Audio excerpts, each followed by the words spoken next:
You know what it is, Power 99. I mean to say what. My girl Bridget Kelly is here. Rock Nation artist. I'm here. Got the song with Kendrick Lamar, Street Dreaming, banger. Thank you. I love. It has swag. It has like hip hop. It's like R&B. It's like, you know, it's street. It's like everything wrapped up in one. Yes. So, you know, it was a good look to put Kendrick on the song. It was. You know, I feel like there's not a lot of hip hop R&B fusion these days. Mm-hmm. So I felt like it was kind of dope to bring on the illest rapper right now and put him on an R&B record with me. And he's, you know, as crazy popular as he is right now too, he's had to fight his way to the top too. You know what I mean? And I think, you know, we're both up and coming artists and new to the game and really excited about what's going on and just living out our dreams.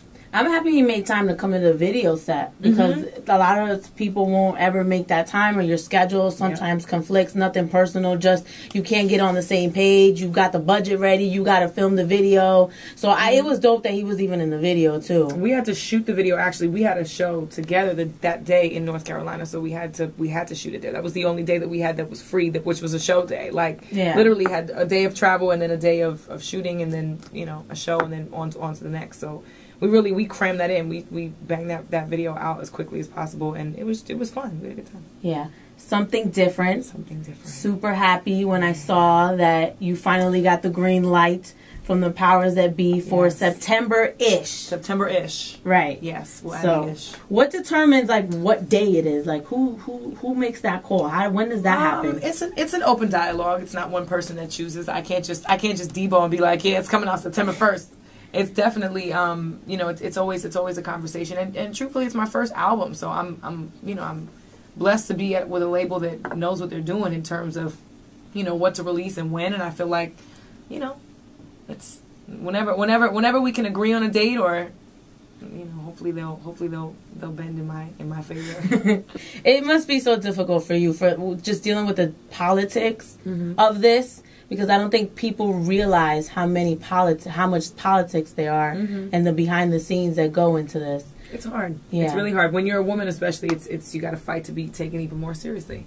So it's, you know, it's rough. But I will say that having, you know, Tata and Jay Brown and Jay as the big brothers has really helped my process a lot with trying to make sure everything gets done. And you know what? The last like 5 years I've been signed for almost 5 years. It'll be 5 years in September, October. Yeah. You know, my management, Black Book, has really kept me from going crazy. You know what I mean? They've kept me from going over the edge and taking things too far and saying too much. And, you know, they've reeled me in and kept me grounded. And, you know, I'd be lost without them. So to have them and then be able to, you know, walk into a place like The Rock and have a home there is definitely keeps me focused and reminds me how blessed I am. Yeah. I definitely have seen growth from you. Because I remember before, you know, you had just put out the first song. I've just seen, even in this interview, you know, I remember, like, the interview that we had. Nervous. Yeah. Like, I don't know what to talk about. And now look at us. Look at you. Thank you. You're going on tour. You were on tour with Jay. You opened for him at the Barclays, on tour with Mary. Yes. Like, you're, like, almost there. Like, I feel it. It's coming. Do you feel that way? I do. Absolutely. I do. And I feel like it's really fruits of my labor. It's fruits of my labor. And I'm happy that I'm still happy about it. You know what I mean? I meet artists sometimes that are bitter and upset and scorned with situations. And I'm like, dag, man, I pray for them. And I pray that I never ever reach that point. Because I'm having so much fun. You know what I mean?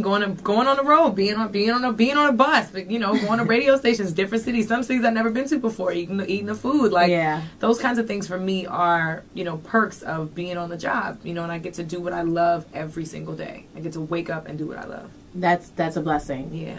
Does Jay have that conversation with you? I need the single.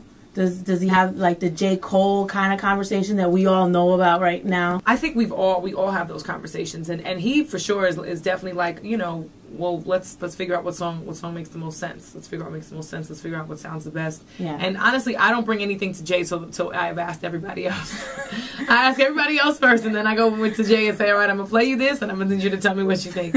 But you know, he's really honest, and he's always given me some really great advice when it comes to trying to just pick records in general. Like, okay, well, if you're gonna talk about that, you got to make sure it's consistent with this next song. You can't be saying this and be all brazy and aggressive in this record, and then all of a sudden come back and you want to be a crybaby and weak in this other record. So it's just really developing a balance with my sound and with my story at the same time, you know, which requires a lot of soul searching, and it's rough, but I think I've really had a thick skin over the course of the last couple of years. So I feel really confident about where I'm at. Yeah. I mean, you could tell, like, you can kind of just feel the vibe. I remember when I first talked to you, we talked about Frank Ocean and how he had originally wrote Thinking About You for You and then took it back. Like, why? So have you guys had a conversation about that? Is it awkward? Never. I haven't seen him, to be honest. I haven't seen him since all that stuff happened at all.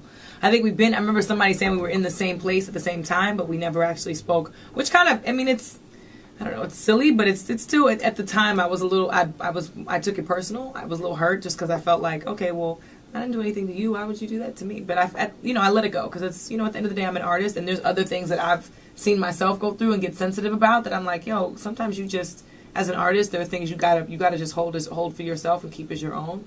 Even if it's, whether it's information, whether it's songs, whether it's, relationships, sometimes you just gotta keep things for yourself. So, I mean, I can understand and relate now, getting past it. Yeah. I can even imagine how you were feeling. I would have been like, yo. I was pissed at first. My dude. But nonetheless, I mean, at the same time, he's an artist. We all go through emotional struggles and troubles, and I think everybody's entitled to have a little freak out, a little panic. And, I think, he put out a great album and the song was great. Shay Taylor produced the record. So to see Shay Taylor winning is definitely a plus for me. And Shay's working on your album as well. Yes. He produced a lot of it with Jerry Wonder, Pop and Oak. I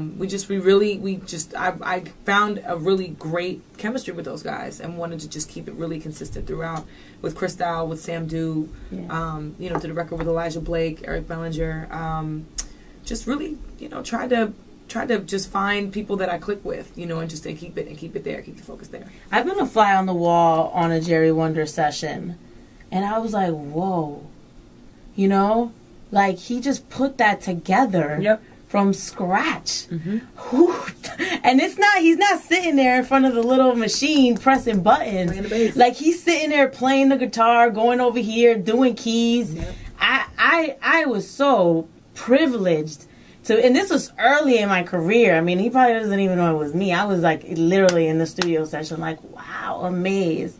So you guys were really vibing in the studio like that? Same thing? Same exact thing. And he brought some stuff out of me. Him and Cristal brought some stuff out of me I didn't think I was going to be ready to even say or talk about, And that's probably the most beautiful moment when your process is when you're sitting in a studio session and you're, it's therapy. You're going through whatever it is you're going through and all of a sudden something clicks and something turns on and it's like it's an emotional trigger. And it just felt like, okay, well, I think we got it. I think this is going to set the tone now for everything else. And it did. It completely set the tone. We did 4 records, 3 records, and it was just like, all right, well, we got Shay records, we got Jerry records, and they all fit. Everything all of a sudden became really congruent. So it just, man, it felt complete. It felt like completion. So I was very happy to work with him. What are the themes on the album? Because now I'm interested. What are you opening up about? I want to know. Just love. I mean, there's a part of me. I'm from New York, so it's it's hard. You grow up in a city full of people, and you're always used to fighting for yourself and fighting for respect, and you're a woman, so you're always getting gawked at and whistled at, and so you feel like you got to be aggressive and curse and be really in people's faces. And I feel like with this record, I had to let some of that anger go. That's why I'm like that. Is that why I'm like that? The thirst in the streets is so real. No, it is though. We're rough around the edges, man. So it's just But we're sweet inside. But that's what I mean. You press the button, I feel bad for you. We're a ticking time bomb. But I think for me, I had to learn how to find strength in some of my vulnerability as opposed to just looking at it like, oh, I don't want to be a crybaby. I don't want to be a drama queen. But I feel like, R&B records typically, too, bash men all the time. It's just typical bitter, love-scorned situations. And I feel like I'm not bitter. I have been hurt. I have been scorned. I have had my heart broken. But I don't think I'm bitter. And I think I'm still really optimistic about love. And I think you can be both. And maybe that's why I felt like this album helped me grow. It helped me grow into the woman that I am. Because I feel like, okay, well, now I can find a way to be strong in the middle of the turmoil. So it's not just like, you look back at it later like, yeah, I'm strong now because I got through it. Nah, I'm strong in the middle of it because I'm still going through it and I'm still thugging it out. So I think, that's my growth. Yeah. What did Neo give to you? What kind of growth? Because to be in the studio with those kind of people, it must, like you said, just bringing out things that you didn't know you had. Well, with Neil, it was a whole different experience because that's my boy. So I went through a situation. I was like, yo, I'm crazy about this guy. And I should probably not be even talking to him or talking about him because he's got a girl or whatever. And I was at a club and I was just like, you know what? I love you. And just sent that text and I was like, I should not have sent that text. Bad idea. But, you know, you're drunk sometimes. You lose your inhibitions. You're like, you know, whatever. I can say what I want to say. And this is true story. So it definitely, I was telling him about this and he was like, yo, we should do a record like that. Like, chicks never say, you know, I have too much pride. I have too much ego to tell you that I love you. Our typical drunk stories are like, oh my God, I love you. And we're crying and we're upset and we're sad. And with mine, it was like, nah, actually, I'm too cool. I'm too cool. I'm the cool kid. I'm too cool. I'm G'd up from the feet up. Too cool to tell you that I love you without a couple shots of Patron. So that's why I felt like, you know what, let me go ahead and make a record like that. And Neo was the perfect one to do it because he is the ultimate storyteller. So that's how that came together. He did our anniversary show. Yeah, okay. With Malibu Red. So my boo's working. What's going on with the tours? Because I know tours are coming. Spot dates. Honestly, I'm running around right now. I'm visiting radio stations because everybody's been showing me so much love, and I'm new. You know what I mean? I'm not new to you, but I'm new to, you know, some of these cities. They've never heard of me. They don't know who I am. They never met me. So I want to, you know, make it a point to visit everywhere and you know, talk to people, make new friends, make new fans, and perform. Yeah. We just did Essence BET Music Matters. Yes, I saw the pictures. You looked fabulous, by the way. Thank you very much. I've seen the red carpet pictures. Yes, I do a nice little flowy number. My stylist Kimberly V keeps me laced. I see you. Yes. So that's good, man. Yeah. What is your ideal tour right now? You got who you want to be on with right now? We're working some tour dates out for the fall. I'm gonna do some more dates with Mary in September. I would love to do some stuff with Alicia. I know she's going back out, and also Mario. Is he on the album? No.